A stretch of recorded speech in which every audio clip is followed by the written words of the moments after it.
Hi there. As you will read in the front page of this Sunday's newsletter, I've written about a scripture which has been sitting with me since Thursday this last week. Jesus is in a bit of a confrontation with the Jews from John chapter 5.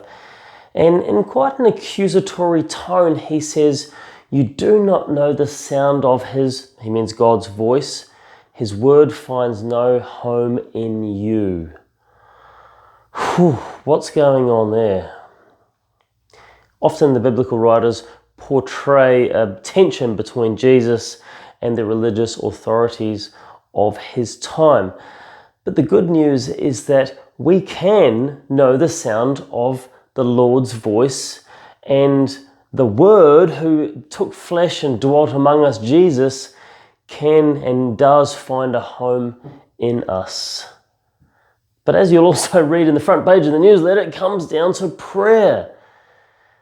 I wouldn't go far as to say God can't or won't work in and through us without prayer, but in my experience and many of the people who I've discussed this with, it doesn't often happen unless we first choose to pray. And so we come back time and time and time again to the necessity of prayer for a healthy faith life.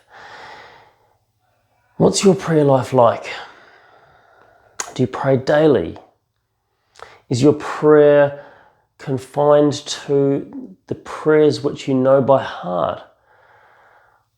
Or do you seek to open up the ears of your heart to listen to the Lord speak?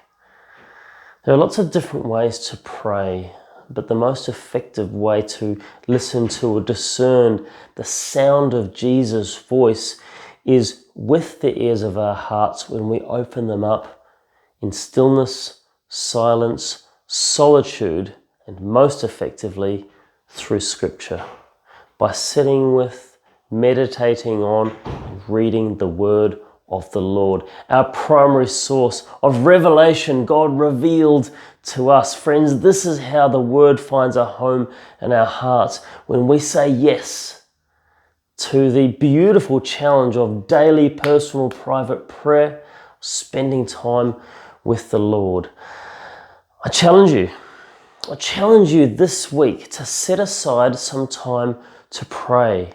And if you're already doing that, to set aside a little bit more. One of the saints, I can't remember, I think it was St. Francis de Sales actually, said that we should be praying for an hour a day, and if you're really busy, to pray for 2 hours a day.